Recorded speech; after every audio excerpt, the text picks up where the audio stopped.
যেখানে বলা হয়েছে রাশিয়া তাদের S-400 ক্ষেপণাস্ত্র ব্যবস্থাকে ভারত আর চীন এই দুই দেশকেই দিয়েছে, কিন্তু ভারত এই সিস্টেমের সম্পূর্ণ অ্যাক্সেস চীনকে ফুল অ্যাক্সেস দেওয়া হয়নি। এমনকি রাশিয়া চাইলে চীনকে যেটুকু অ্যাক্সেস দেওয়া হয়েছে সেটুকু কিন্তু যে কোনো সময় বন্ধ করে দিতে পারে। রাশিয়া যে চীনের হাতে S-400 সিস্টেমের দেয়নি, তার কারণ রাশিয়ার আশঙ্কা চীন যদি কোনোদিন এই রাশিয়ার ব্যবহার করে বসে, ওটা আশা করি আপনাদেরকে বুঝিয়ে বলতে পারলাম। এই নথিগুলো থেকে আরো জানা গেছে চীন যে রাশিয়ার ভেতরে গুপ্তচর ভিত্তি করছে, সেটাও কিন্তু একেবারে দেশের ভারতের মতো এটা আছে যে রাশিয়ার অফিসিয়ালরা অভিযোগ করছে রাশিয়ার বিভিন্ন বিশ্ববিদ্যালয়ে ছাত্ররা বা গবেষকরা পড়াশোনা করেন, তাদের অনেকেই আসলে চীনের গোয়েন্দা সংস্থা MSA অর্থাৎ মিনিস্ট্রি অফ স্টেট সিকিউরিটির নির্দেশ মতো কাজ করেন।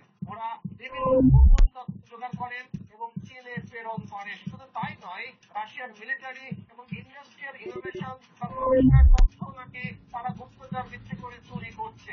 অন্যদিকে রাশিয়ার সাইবার নিরাপত্তা বিভাগও বলছে চীন থেকে রাশিয়ার সরকারি ডেটাবেসকে লক্ষ্য করে চীনা হ্যাকাররা একের পর এক হ্যাকিং চালিয়ে যাওয়ার চেষ্টা করছে। এখানেই শেষ নয়, রাশিয়ার ভেতরে যে সমস্ত চীনা কোম্পানি কাজ করছে তাদের বিরুদ্ধেও অভিযোগ রয়েছে যে তারা চুপি চুপি রাশিয়ার ওপরে নজরদারি চালাচ্ছে। উদাহরণস্বরূপ গোয়ার মতো কিছু কোম্পানি একদিকে যেমন রাশিয়ায় ব্যবসা করছে, অন্যদিকে গোপন তথ্য সংগ্রহ করছে বলেও কিন্তু অভিযোগ করা হয়েছে। সব মিলিয়ে রাশিয়া এখন চোখ খোলা রেখে চলছে। তাই শুধু বাইরে বাইরে থেকে যদি আমরা ভাবি যে রাশিয়া চীন বন্ধুত্ব, তাহলে কিন্তু সেটা একেবারে বড় ভুল হয়ে যাবে। তার কারণ আসল বাস্তবতা কিন্তু ভিন্ন।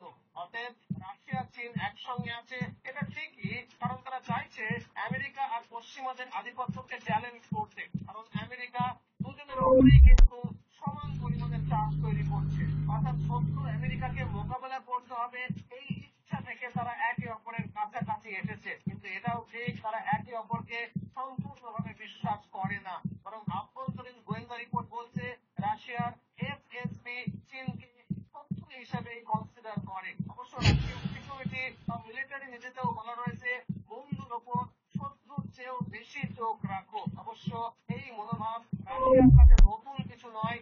সোভিয়েত ইউনিয়নের সময়ও চীন আর রাশিয়ার মধ্যে সম্পর্ক খারাপই ছিল। 1960 সালের সিনো সোভিয়েত স্প্লিট কিন্তু তার বড় উদাহরণ। আর এখন ইউক্রেন যুদ্ধের কারণে রাশিয়ার দুর্বলতা বেড়েছে।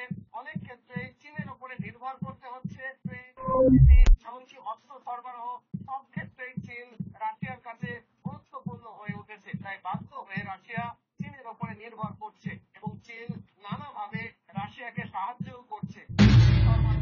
অর্থনৈতিক লেনদেন থেকে শুরু করে আন্তর্জাতিক মঞ্চে পাশে দাঁড়ানো পর্যন্ত। ফলে রাশিয়াও অনেকটাই কিন্তু চীনের উপরে নির্ভরশীল হয়ে পড়েছে। তবে এখানে আছে সবচেয়ে বড় বিপদের আশঙ্কা, কারণ রাশিয়া মনে করে এই সহযোগিতা যেমন সাহায্যের আড়ালে চীন কখন যে বিপদের কারণ হয়ে দাঁড়াবে সেটা কিন্তু কেউ জানে না। কারণ ইতিহাসের দিকে তাকালে রাশিয়া দেখতে পায় 1960 সালে যখন সাইনো সোভিয়েত স্প্লিট বা চীন সোভিয়েত দ্বন্দ্ব শুরু হয়েছিল, তখন কিন্তু দুটো দেশই ছিল। তাই বাইরে থেকে যে কারোর মনে হতেই পারে একই রকমের আদর্শ যখন নিশ্চয়ই বন্ধু তারা, কিন্তু বাস্তবে সীমান্ত নিয়ে বিরোধ আর রাজনৈতিক প্রভাব বিস্তারের প্রতিযোগিতা এইসবের জন্য তখন তাদের মধ্যে গভীর দ্বন্দ্ব ছিল। আর এই দ্বন্দ্ব চরমে ওঠে 1969 সালে উসুরি নদী সংঘাত।